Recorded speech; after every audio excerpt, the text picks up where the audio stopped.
ओम नमः शिवाय। मो ज्योतिर्विद रुद्रप्रसन्न महापात्र भुवनेश्वर ओडिशा कहूँ।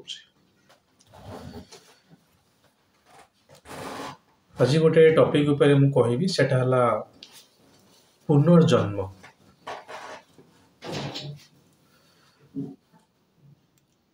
मृत्यु मृत्यु पर पुनर्जन्म यही कॉन्सेप्ट जदि आमे न मानिबा ताले केवल हिंदू धर्म नुहे अन्य एमती बहुत धर्म रो जो मूल दंड रही सेटा भुसुड़ी पड़िबो।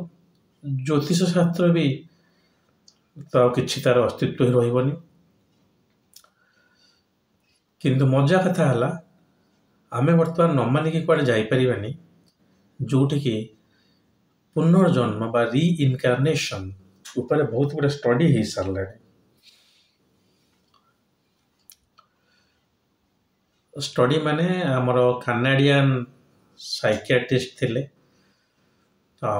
डॉक्टर जने एक्चुअली एमती नहीं कि साइकोलॉजी पढ़ी कि से साइकोलॉजिस्ट नुहे। कारण अपन जानते हो साइकोलॉजीटा हला गोटे आर्ट्स बैकग्राउंड रो पाठ ताको आर्ट्स बैकग्राउंड स्टडी सेटा साइकियाट्रिस्टा गोटे मेडिकल पाठ। इयान स्टीवेंसन तांको ना जे कि आप स्टडी करिसंती रीइनकार्नेशन पर बही लिखछंती आउ भी एमती केते लिखिथिबे मु जानिनी। इयान स्टीवेंसन बदे अब नाहंती एवं तांकर स्टडी को नहीं कि शांति देवी बिली गोटे जो लोकर जातक गुरुवर केएन राव तांकर ए जन्मर जातक एवं पूर्व जन्मर जातक मैच करिके देखिसंती। तो पूर्व जन्मटा जोठी अच्छी पुनर्जन्म जोठी अच्छी आपरे बहुत गुडे बही भी लेखा है जमती कि life after death by Swami Abhedananda. Life after death और लाइफ बियॉन्ड डेथ मन पड़ूनी। कौन से बही की प्रमोट ये करूनी आप कहे मत पैसा दौरान बोली मु तो निज बही टंकाटे पाऊनी आउ क्या बही मत किए पैसा देवे बट भल लेखाटे थिला। तो beyond death life after death भी जड़े लिखिं नाम मन पड़ूनी। श्रीराम शर्मा आचार्य से दुटा छोट छोट ओडिया बही लिखिं मृत्यु पर पुनर्जन्म एक ध्रुव सत्य। मृत्यु पर गोटे बही पुनर्जन्म एक ध्रुव सत्य ये दुटा बही बोधे प्राय जिते बड़े मत 15 वर्ष होता मुझे पढ़ी एत सुंदर भाव लिखाई। आमर स्क्रिप्चर भितर गरुड़ पुराण ये क्लीनली कहूँ आप मरीजे मरीगला आप विभिन्न प्रकार नर्क को जी कुंभीपाकम नर्क सेठी केमती तड़पे पृथ्वी लोक को यात्रा करेंगे पुणी पुनर्जन्म ने मो मतरे पर्सनाल मतरे गरुड़ पुराण गोटे बहुत स्टोरी टेस्ट कर बुझे आप उपनिषद भी पढ़े ताले भी तार इंटरनल स्टेट है या जो उपनिषद उठे देखो आत्मार गतिटा को जानापी ए देहटा खाली गोटे आप पाई जन्म नेक्स्ट जन्म पाइबे मनीष भाव कि नहीं ग्यारंटी जदिव ना।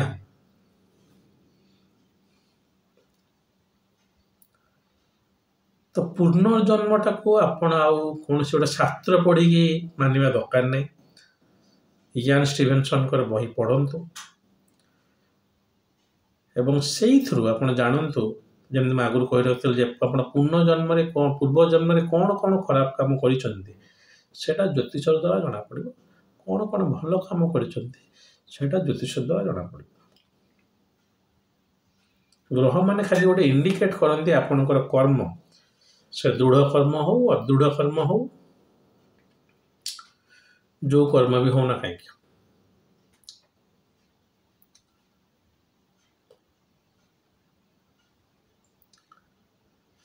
तेणु पुनर्जन्म जो कॉन्सेप्टा बर्तमान प्रूव हो गला आपन विश्वास अविश्वास न करी संपूर्ण रूप मानतु जेटा अच्छी बोली ଆପଣ ଭାବି ନିଅନ୍ତୁ ଯେ ଏଇଟା ମୋ ଶେଷ ଜନ୍ମ, ମୁଁ ଭଲ କାମ କରିବି ଖରାପ କାମ କରିବି, କିନ୍ତୁ ଜ୍ୟୋତିଷ ମାଧ୍ୟମରେ ଜାଣି ହବ ଯେ ପୂର୍ବ ଜନ୍ମରେ ଆପଣ କ'ଣ କ'ଣ ଭଲ କିମ୍ବା ଖରାପ କାମ କରିଛନ୍ତି।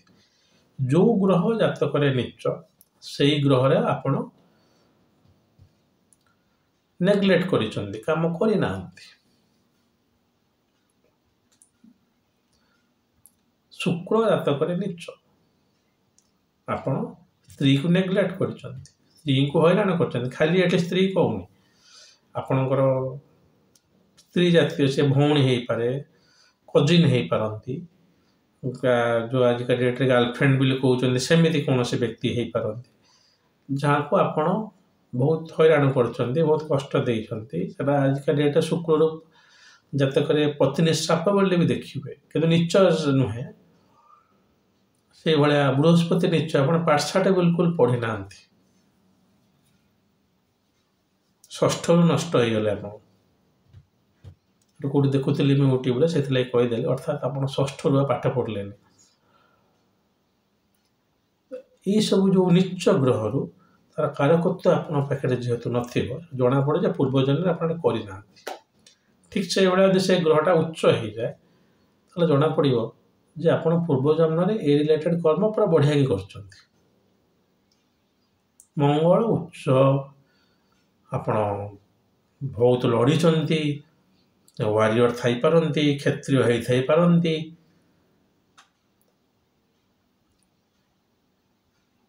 ଖାଲି ପାଷ୍ଟ ଲାଇଫ୍ କଥା କହୁନି, ପାଷ୍ଟ ଲାଇଫ୍ସ ମିଶିକି ଗୋଟେ ଗ୍ରହଟା ଉଚ୍ଚ ହେବାଟା ଏତେ ସହଜ ନୁହେଁ।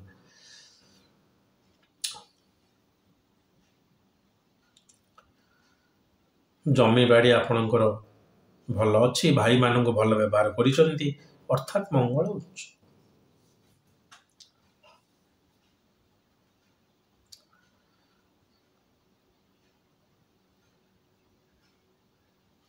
ଯେଉଁ ଗ୍ରହ ବକ୍ରି ଅଛି, ଆପଣ ପୂର୍ବ ଜନ୍ମରେ ସେ କାମଟା ଅଧା କରି ଛାଡ଼ି ଦେଇଛନ୍ତି।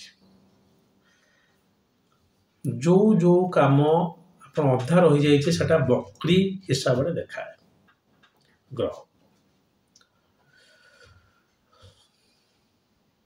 ଆପଣ ଦେଖିବେ ଯେ ଗୋଟେ ଲୋକ କିଏ ଗୋଟେ ମାନେ କ'ଣ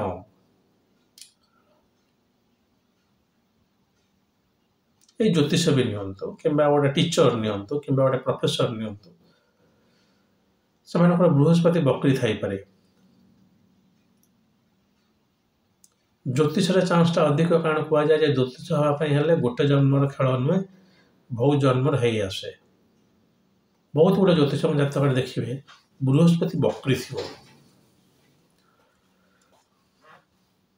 ବୁଧ ବି ବକ୍ରି ଥାଇପାରେ, ନହେଲେ ଶନି ହେଲା ଗୋଟେ ଇଣ୍ଟୁଇସନର ଜ୍ୟୋତିଷ, ପଢ଼ିବାର ଜ୍ୟୋତିଷ ହେଲା ବୃହସ୍ପତି, ଲେଖାଲେଖି ଏବଂ କାଲକୁଲେସନର ଜ୍ୟୋତିଷ ହେଲା ମର୍କ୍ୟୁରୀ। ତିନିଟା ଯାକ ଗ୍ରହର ନିତ୍ୟାନ୍ତ ଆବଶ୍ୟକତା ରହିଛି, ବୁଧ, ବୃହସ୍ପତି ଆଉ ଶନି। ଯେଉଁ କର୍ମ ଆପଣଙ୍କର ଅଧା ରହିଯାଇଛି ସେଇ କର୍ମ ଉପରେ ସବୁବେଳେ ଫୋକସ୍ କରିବେ, ଏବଂ ସେଇଟା ରେଟ୍ରୋଗ୍ରେଡ୍ ପ୍ଲାନେଟ୍ ଦର୍ଶାଏ। ବୃହସ୍ପତି ବକ୍ରି ପଢ଼ନ୍ତୁ, ପଢ଼ିବାର ହ୍ୟାବିଟ୍ କରନ୍ତୁ, ଏବଂ ଏଟା ଦେଖା ବି ଯାଇଛି ବୃହସ୍ପତି ବକ୍ରି ଥିବା ଲୋକଟି ବାଇ ନେଚର ତାର ପ୍ୟାସନ୍ ସେୟା ହେବ, ସେ ପଢ଼ିବା। ଆପରେ ଆଉ ଥରେ ଭିଡ଼ିଓ କରିବା ରେଟ୍ରୋଗ୍ରେଡ୍ ପ୍ଲାନେଟ୍ ଆଣ୍ଡ ପ୍ୟାସନ୍।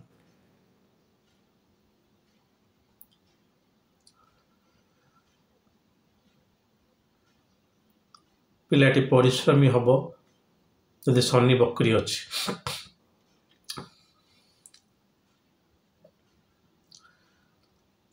ଜାତକରେ ଯଦି ଶନି ଷ୍ଟ୍ରଙ୍ଗ ନାହିଁ, ଖାଲି ବକ୍ରି ହେଇଯାଇଛି, ତାହେଲେ ହେବନି। ବୃହସ୍ପତି ଷ୍ଟ୍ରଙ୍ଗ ନାହିଁ, ଖାଲି ବକ୍ରି ହେଇଯାଇଛି, ହେବନି। ଜାତକରେ ଷ୍ଟ୍ରଙ୍ଗ ଅଛନ୍ତି, ଅର୍ଥାତ୍ ଏଇଠି ସର୍ବଳଟାକୁ ବୁଝିବାକୁ ଚେଷ୍ଟା କରନ୍ତୁ। ଜାତକରେ ଶନି ଷ୍ଟ୍ରଙ୍ଗ ହେଇ ବକ୍ରି ଅର୍ଥାତ୍ କ'ଣ, ବହୁତ ଦିନ ହେଲା ସେ ଲୋକଟା ସେଇ ରିଲେଟେଡ୍ କାମ କରି ଆସୁଛି, ବହୁତ ବର୍ଷ, ଦିନ ନୁହେଁ, ବହୁତ ଜନ୍ମ ନେଇକି ଆପଣ ପୂର୍ବ ଜନ୍ମରେ କର୍ମ କଲେ, ତା ପୂର୍ବ ଜନ୍ମରେ କର୍ମ କରୁଛନ୍ତି, କିନ୍ତୁ ଶନିଟା ଷ୍ଟ୍ରଙ୍ଗ ହେଇକି ଆସୁଛି ସିନା, କିନ୍ତୁ ବକ୍ରିରୁ ସିଧା ହେଇପାରୁନି। ଯେଉଁ ଜନ୍ମରେ ଆପଣ ସରିଗଲା ସେ କର୍ମ, ସେ ପ୍ଲାନେଟ୍ ବକ୍ରି ରହିବ ନାହିଁ, ନାଇଁ ସରିଗଲା। ମୁଁ ଯୋଉଠି ପହଞ୍ଚିବାର ଥିଲା ପହଞ୍ଚିଗଲି। ତେଣୁ ବକ୍ରି ଗ୍ରହ ଗୁଡ଼ା ଆପଣଙ୍କର ଜାତକରେ ପୂର୍ବଜନ୍ମର ଇନକମ୍ପ୍ଲିଟ୍ କର୍ମକୁ ଇନକମ୍ପ୍ଲିଟ୍ ହେଲା କ'ଣ ଅଧାରେ ଛାଡ଼ି ଦେଇଥିବା, ସାଧା ଓଡ଼ିଆରେ ଅଧାରୁ ଛାଡ଼ି ଦେଇଥିବା କର୍ମକୁ ଦର୍ଶାନ୍ତି। ତେଣୁ କେବେ ବି ଆପଣ ବକ୍ରି ଗ୍ରହ ଗୁଡ଼ାକ ଥିବା କର୍ମଟାକୁ ଡିସ୍କନେକ୍ଟ ହେବେନି, କରିବେ। ସେ ବୁଧ ବୃହସ୍ପତି ହଉ ନା ନାହିଁ। ଏଠି ଗୋଟେ ଆପଣ ପ୍ରଶ୍ନ ପଚାରିବେ, ସାର୍ ସୂର୍ଯ୍ୟ ଚନ୍ଦ୍ର ତ କେବେ ବକ୍ରି ହେବେନି, ସେ ଜାଗାରେ ଆମେ କ'ଣ କରିବୁ? ସେ ଜାଗାରେ ଆପଣ ଦେଖିବେ ଯେ ସୂର୍ଯ୍ୟ ଚନ୍ଦ୍ର ଯଦି ତାଙ୍କର ମିତ୍ର ଘରେ ଅଛନ୍ତି କିମ୍ବା ତାଙ୍କର ମୂଳ ତ୍ରିକୋଣ ରାଶିରେ ଅଛନ୍ତି, ତ ସେଇ ଜାଗାରେ ଆପଣ ସେ କର୍ମଟା ଅଧା ଛଡ଼ା ହେଇକି ଅଛି। ସବୁ କର୍ମ ଆପଣ ଅଧା ଛାଡ଼ିଛନ୍ତି, କିନ୍ତୁ କେଉଁ କର୍ମଟା ଅଧିକ ଫୋକସ୍ କରୁଛନ୍ତି ସବୁବେଳେ ମନେ ରଖିଥାନ୍ତୁ, ଯେଉଁଟା ହେଲା ଆପଣଙ୍କର ବକ୍ରି ଗ୍ରହ।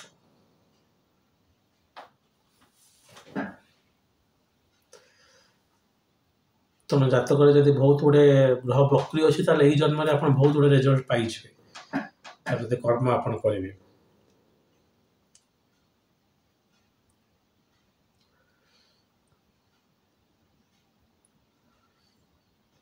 ସେଇ ବକ୍ରି ଗ୍ରହ ଗୁଡ଼ା ଯଦି ପଞ୍ଚମ ଭାବ କିମ୍ବା ନବମ ଭାବରେ ରହିଲେ, ତାହେଲେ ତାପରେ କାମ କଲେ ଖୁବ୍ ଶୁଭ ଫଳ ସେ ମିଳିବ ଆପଣଙ୍କୁ।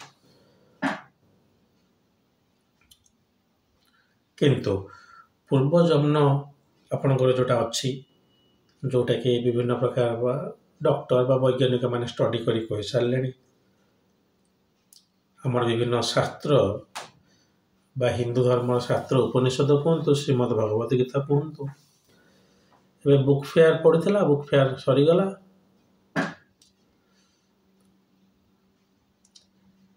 ବହି ବିକୁଥିବା ଲୋକ ଜଣେ କହୁଛନ୍ତି ଶ୍ରୀମଦ୍ ଭଗବତମ୍ ଯାହା, ଶ୍ରୀମଦ୍ ଭଗବତ ଗୀତା ବି ସେୟା। ଶ୍ରୀମଦ୍ ଭଗବତ ଗୀତା ହେଲା ଆପଣଙ୍କର ବିଷ୍ଣୁ ପୁରାଣ,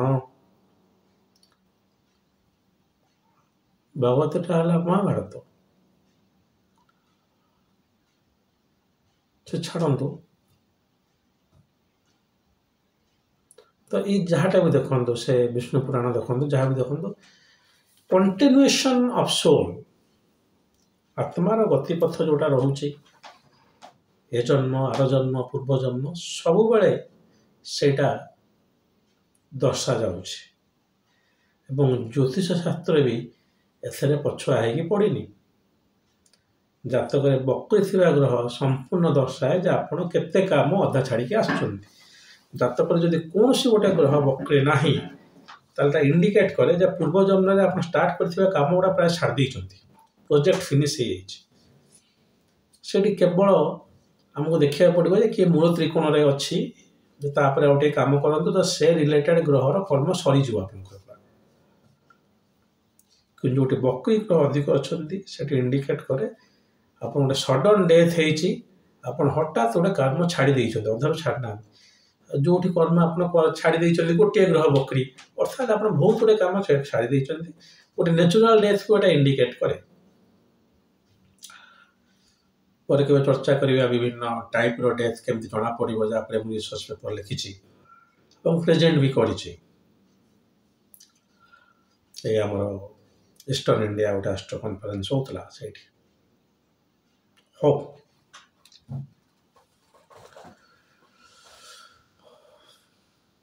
ତ ଆଶା କରେ ଆପଣ ପୂର୍ବଜନ୍ମ ଆଉ ପୁନର୍ଜନ୍ମ ବିଷୟରେ ଆଉ ଡାଉଟ୍ କିଛି ରହିବନି ଆପଣଙ୍କର।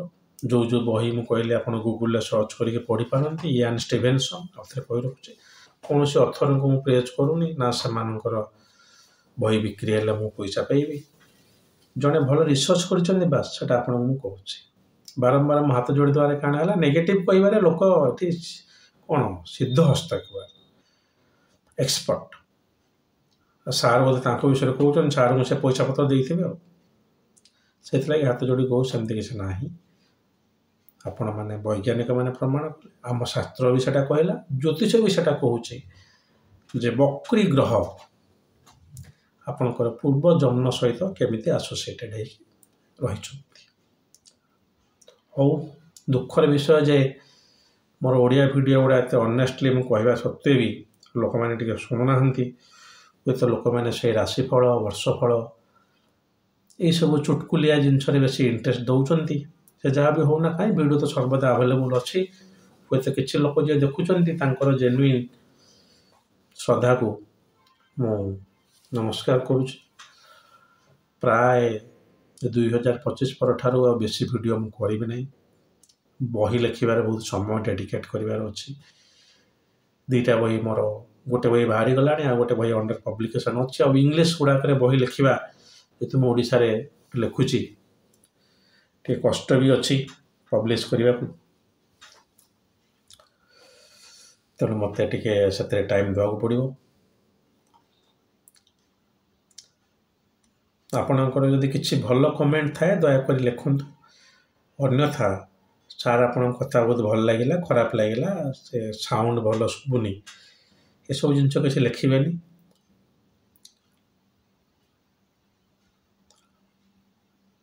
ହଉ, ଆଜି ପାଇଁ ଏତିକି। ମହାଦେବ ଆମ ସମସ୍ତଙ୍କୁ ଭଲ ରଖନ୍ତୁ। ଓମ୍ ନମଃ ଶିବାୟ।